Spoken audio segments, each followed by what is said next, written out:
Золоо шоуыг сонсох дуртай бол subscribe дараад дэмжээрэй. Мөн бас Apple Podcast дээр 5 хоттой review өгч дэмжээрэй. Баярлалаа. Кофе юу нь ямар байх хэвтэй? Ямар байх хэвтэй вэ? Шууд ингэ дэлгэр орж байгаа. Тэгээ шууд ингээд нөгөө тархитлагаагаа згсэлж хамжиг өгсөн шууд асуугаар. За окей. Кофе юу? Ямар байх хэвтэй вэ гэдэг хариулт нь би одоо юу гэж хариулах хэвтэй юм бэ?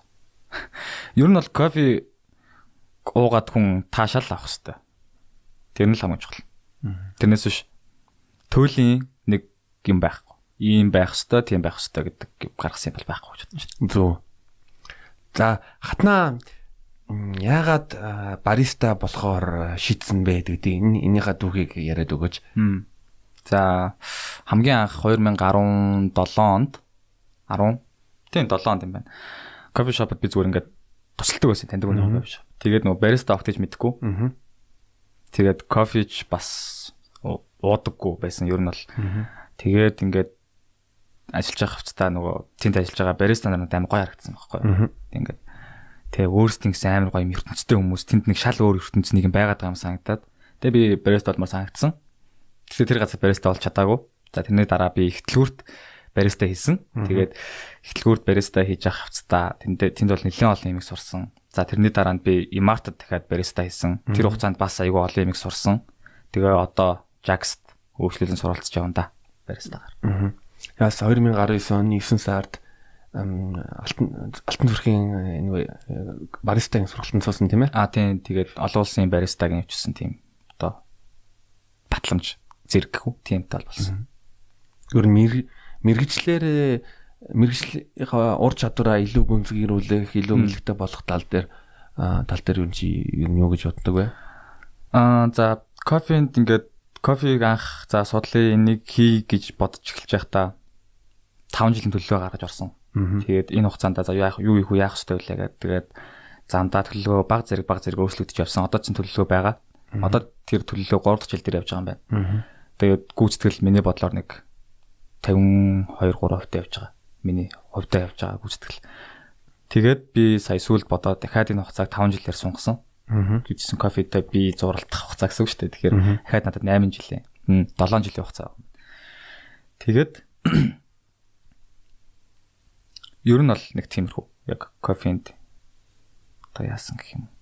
Чинийсний асуусан асуултанд хариулсан гэж бодъё. Би ямар байсан бэ гэвэл Молбойс болон Молпедиагийн клипт одоо кофе бас одоо хатна гэдэг хүн нэг гишүүн нэг хэсэг нь болсон болохоор кофе орж байгаа одоо юуны өвлийн уянга дуун дээр ч юм уу. Тийм. Өвлийн уянга ярьж байгаа болохоор миний нэг хамгийн бас нэг дуртай хэсэг энэ л дээ. Гэхдээ надад амар кул санагддаг. Өнгөрсөн шүний зүүдийн дэ кул байла. Өглөө уусан кофе so good лала. Тийм шүү. Наа чинь яг би нөгөө зүгээр яг надад л болсон процессыг бичсэн. Зүгээр би ингээд амар гой зүүдэлсэн. Би багтад зүүдлэх бол хаад арчаад байдаг байхгүй. Тэгээд яагаад ч юм амар гой зүүдлээд тэгээд сэрээд ихэнх тохиолдолд би ажилтаа үед бол өглөө 6 цаг гэж босоод яг өөртөө кофе хийж уучаад тэгээд аль нөгөө нэг кофег ингээ уухта нөгөө тэр нэг юм mood гэх юм уу vibe тэр амар чухал санагдав. Тэгэхээр тэгж уудаг. Тэгсэн чинь тэр кофе амар гоё байсан. Тэгэл тэрийг зүгээр шууд битсэн. Тэг зүгд гоё байсан. Өглөө кофе nice байсан. Би бол энийг яг өөрөө сэтгэлээсээ мэдэрсэн. Ягаад гэвэл би өглөө болгон одоо бүр тийм ёс заншил болгосон. Би одоо өөрийгөө архаг кофе чин гэж нэрлэж байгаа. Монгол улсын кофе чин болсон байна. Монгол улсын архаг кофе чин кофе шопуудаар бол харагдахгүй. Гэхдээ бол ажил дээр өглөө босонгуудаа би хамгийн түрүүнд юу боддог вэ гэвэл за кофего чаны да. Кофего аяглал тэр одоо тэг мэйлүүдээ уншаал, ер мэдээ уншаад за ер нь ажиллаа бодонгуудаа яг аяг кофе уух надад хамгийн сайхан санагддаг. Ер нь өглөөний тэр мөч. Тийм. Тэгээд кофе амар юм сонин юм надад санагддаг. Яг тэгэхээр одоо жишээ нь энгийн шар ариг ч юм уу те эсвэл цай ч юм уу цайны ертөнцийн төлөв томолтоо. Яг нь кофений соёл ч юм уу Монголд хөгжөөд сүүлийн нэг 2 3 жил амар өсрэлттэй хөгжиж байгаа шиг байна. Монголд бол тэгээ орж ирснээс хойш бол нэг бас тийм урт хугацаа аваагүй шүү дээ. Босод уух зүйлийг бодвол тийм. Гэхдээ одоо бид ч нэгэнд хэрэглэгч байнгын хэрэглэгч нартай боллоо. Кофе аддикт, кофеин аддикт хүмүүс амар их боллоо тийм. Нэг талаараа бас гоё юм. Тэгээд нэг зүйл нь над кофе амар сонир санагддаг нь юу гэхээр кофег би ингэж боддог. Одоо кофе ямар нэгэн кофег ингээд хоёр хүн яг ижлэгэн хугацаанд ингээд hand drip кофе хийж л та. Ингээд ижлэгэн хугацаанд ижлэгэн арга барилаар ижлэгэн нөхцөлд хийлээ гэж бодъё. Тэр хоёр кофе шал өөр амттай болдог байхгүй юу? Яагаад тэгж өөр амтагдж байгаа вэ гэхээр кофе хийхэд баристагийн сэтгэл зүрх нь амар илүү чухал юм санагддаг.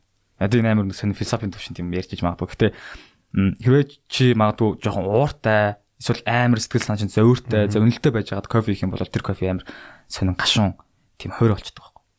Тэгээд яг тэр кофенд сэтгэл зүрхөө зориулаад тэгээд амар гоо жаргалтай, аз жаргалтайгаар тэр зүйлийг хийх юм бол тэр кофе яг тэр юу амтлах гэдэг байгаа вэ гэдгийг амтуулж чаддаг. Тэгээ энийг би бүр дорч үзсэн өөр төрөө. Тэгээд өөрөө ч тэрийг овоож үзсэн. Тэгээд ерөнхийдөө бол тийм хол зөрөөгөө гэж бодож байна. Би юу гэж анзаарсан бэ гэвэл яг өөрөө өдөр болгон кофе чанж байгаа болохоор би өөрөө хийж байгаа болохоор бүр тэрэндээ дасцсан. Тэнгүүд нь өөр газар ингээ кофе уунгууд нь нэг амт нь надад нэг тийм юу хөргөөж байгаа юм шиг тийм мэдрэмжтэй байдаг. Яг өөрийнхөө кофег уух юмсан л гэж боддог л да. Хэрвээ би кофегоо өөрөө кофегоо бэлтгэхгүй юм бол өөр газар уух шаардлага гарах юм бол бас яг нөгөө нэг судалгаа байдаг штэ. Эсвэл судалгаа ч юм уу түүх ч юм уу би судлаа ярьж байгаагүй уучлаарай. Нэг ургамал руу ингээ услаад тэгэнгүүт нь би чам тайртай шүү ингээл нэг тийм яриад байгангууд нь тэр ургамал нь арай өөрөөр тий. Одоо тэр сэтгэлийг нь бас шингээдэг л кофеас адилхан юм байна. Тийм байж болох. Бас анх удаага сонсч байна. Сонирхолтой мэдээлэл. Тийм тэгээд юмыг амар нэлэрдэг ч байж магадгүй. Тийм. Би бол амар амтаа ундаад гэж боддог шүү дээ кофег. Яг ер нь бол зүгээр уучдаг тий. Ингээд тэгээд өөрөө ч амар том шинжлэх ухаан, түүх тэгээ өөр ингэсэн бас философи ертөнцтэй кофе. Тэгэл ингээл мэдээд авах тусам бүр улам мэдмэр санагдал. Улам сонирхолтой санагдал, улам нууцлаг, улам гүн рүү явахаар бүр илүү нууцлаг болоод ч юм уу тэрийг илүү мэдмэр санагддаг. Тэгээ ойрын үед ер нь ер нь хэрэг охтуудыг кофегоор дайлж байна. Тэгэл нэг амар сүртэй дайлцаалагдсан юм бол байхгүй. Одоо яг уу дайлдаг л да. Би амар энержиг ярьчлаа тэг. Тийм.